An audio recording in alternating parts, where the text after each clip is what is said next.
Bienvenue sur la page Facebook de On The Road Québec. Je me promène aujourd'hui chez Contrans à la Prairie. On va aller jaser avec Martin. On va regarder un peu comment fonctionne la Baywatch en hauteur. On va regarder ça d'une vue comme si on était des spectateurs. Puis par la suite, dans la même cour, dans la division Transbo, on va aller voir un peu un transbordement justement de citerne en citerne de produits. Ça va être intéressant. On écoute ça.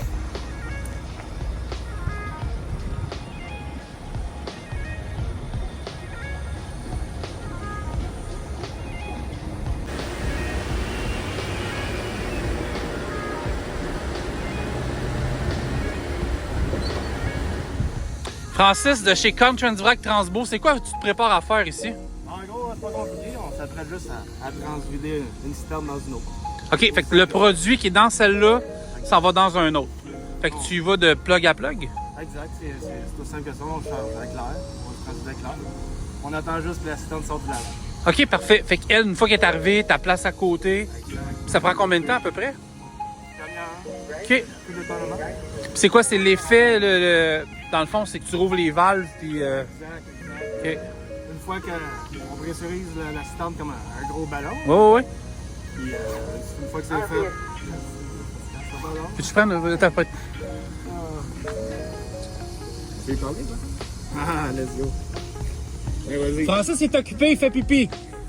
Ça peut être dans le vidéo. Ah, c'est que ma chum misère, on est à paix, on est tout seul. Là, on se promène dans le cours chez Contrans. Comme je disais en début de vidéo, on va aller voir la Baywatch, comment ça fonctionne avec Martin de son bureau. On va regarder un peu les types de différents lavages. Puis je veux dire, là, tu disais de quoi tellement intéressant, Isabelle, là. Je sais pas si vous en embauchez encore, mais admettons, vous en embauchez demain matin. Ouais. Les jeunes qui nous écoutent, là, sans rien enlever à toutes les chaînes de fast-food, on les nommera pas juste pour pas être baveux, là. Mais c'est vraiment une belle job, vraiment bien payée. Au lieu d'aller flipper des boulettes, vous allez dans une grande entreprise, puis vous allez laver des citernes, là. Ça a l'air vraiment le fun. Pour vrai, avoir 17, 18, 19 ans, puis vouloir faire ça, je ferais ça l'été, sérieusement, là. Absolument. Ouais, bon.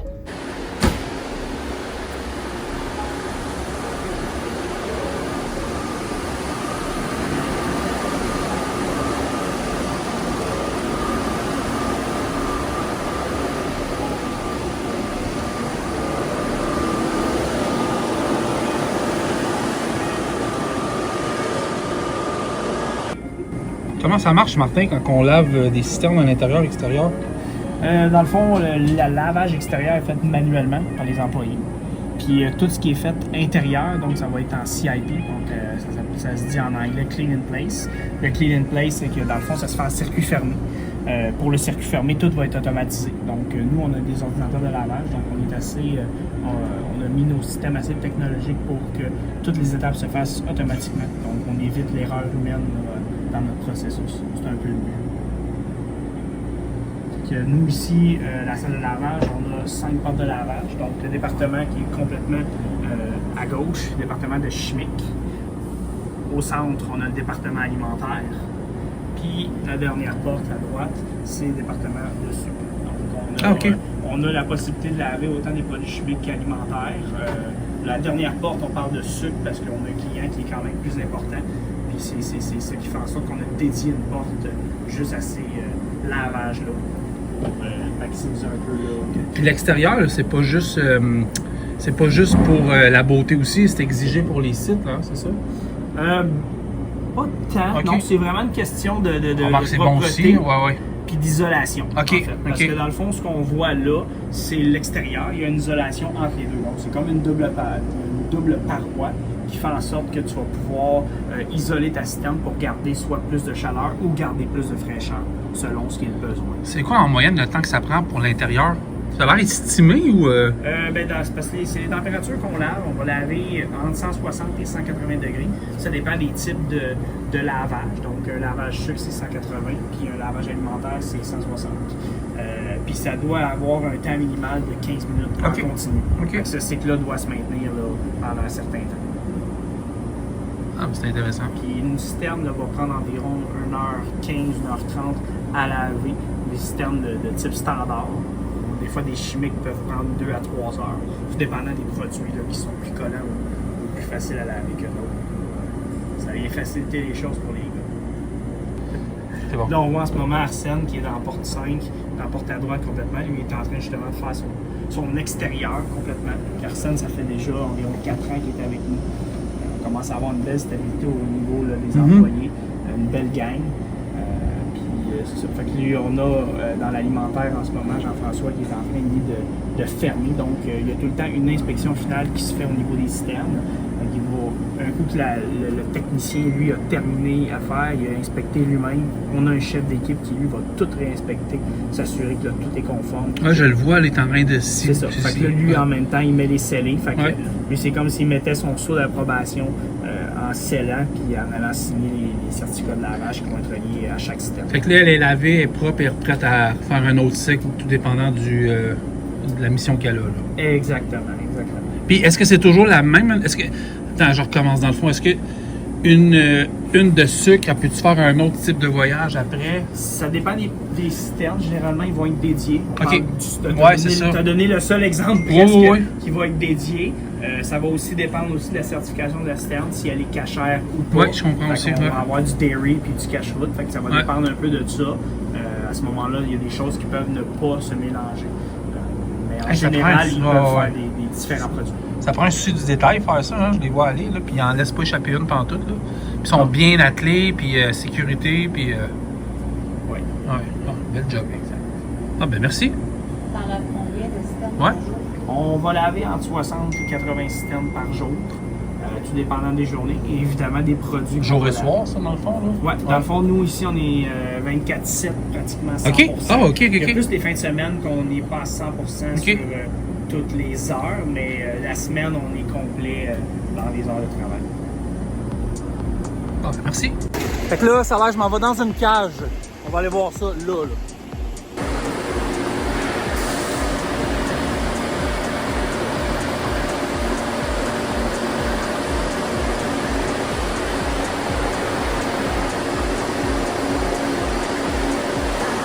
Fait que, vous voyez, ça c'est la citerne pour tout ce qui est sucre.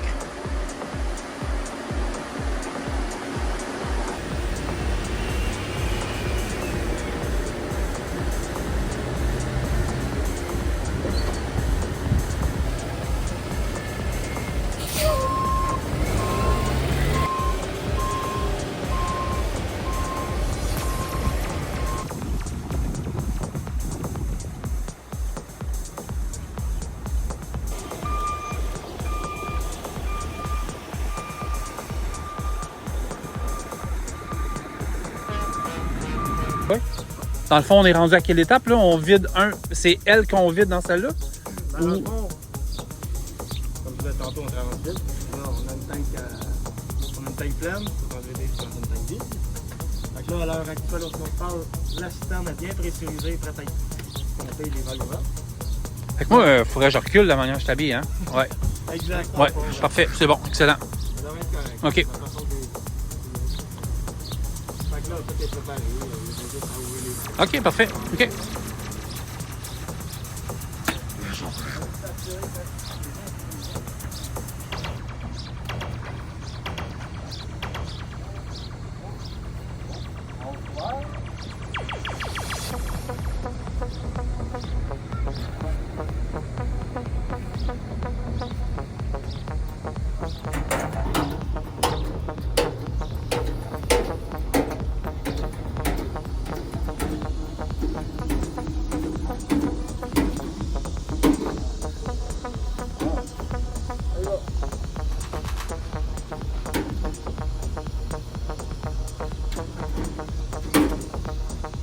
Dans le fond, tu l'as pompé, là. C'est pompé, c'est ça? Un pont complet. OK. Ça va être bien complet pour qu'elle soit dure. OK. Je vais tranquillement.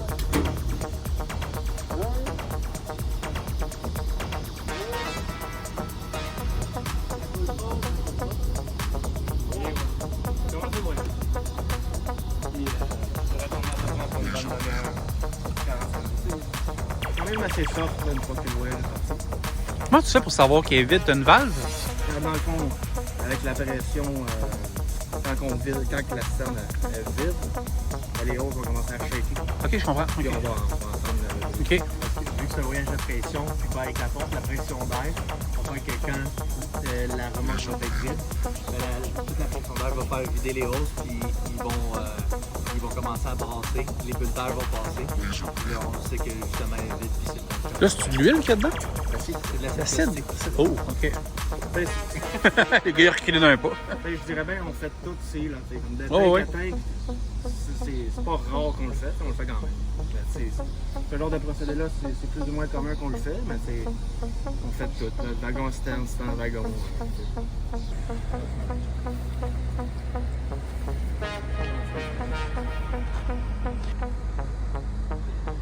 Si tu l'aurais pas mis dans un voyage, là,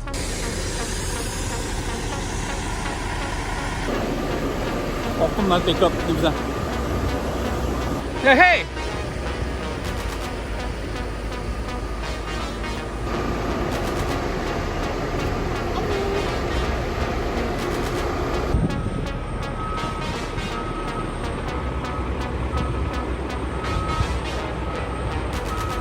C'est ça?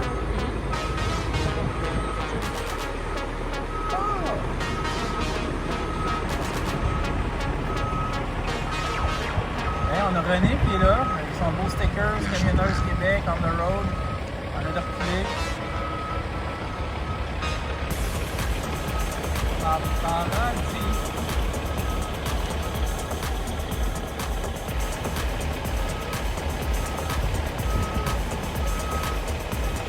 Vraiment facile.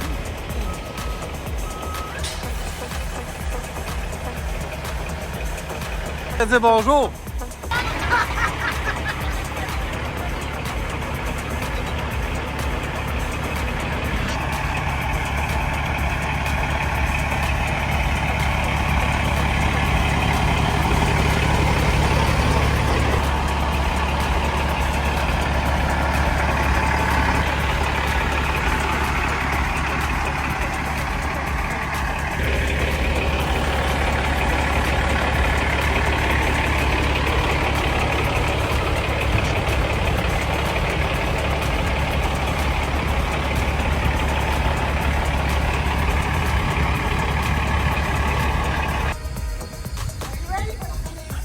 Ouais. Tu sais, on parle souvent des truckers, Isa, mais on oublie que dans une compagnie comme chez vous, il y a d'autres métiers aussi. Hein? Absolument, absolument. Entre une rupture, des dispatchs, on a des pinous au transbordement qui s'occupent de transborder des produits, des citernes, des wagons. Moi, si j'étais un officier de l'Office de la langue française, je serais content de toi.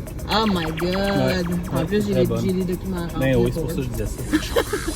C'est ça, on a des laveurs de citernes, des techniciens laveurs, alors techniciens transbordement, techniciens laveurs. Et puis là, on s'en va voir nos mécanos. Go, on y va.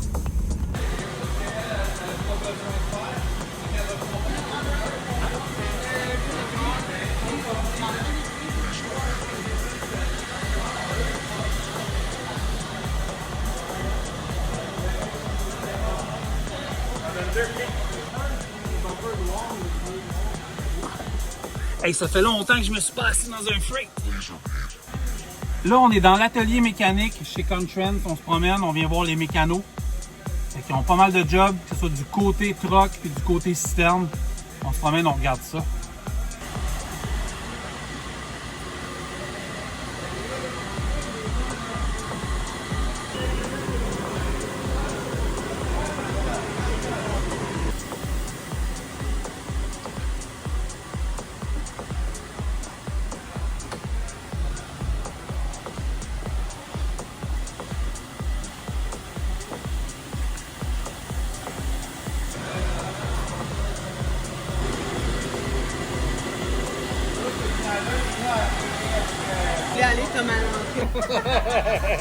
Andy, c'est quoi les réparations qu'on effectue ici chez Contrans sur les citernes? On fait pas mal tout. On change suspension, système à l'air, système électrique, ABS, pas mal A à Z, ce qui a besoin d'être réparé. Pour les garder en bon état et sécuritaire sur la route. Les trucks, les tracteurs, vous faites quoi? Les camions, on est rendu avec pas mal des trucks plus récents, donc c'est beaucoup d'entretien préventif. Mais avec les plus vieux, beaucoup de diagnostics, même en faire des suspensions, des breaks. Le plus gros, c'est de l'entretien préventif. Demain, on peut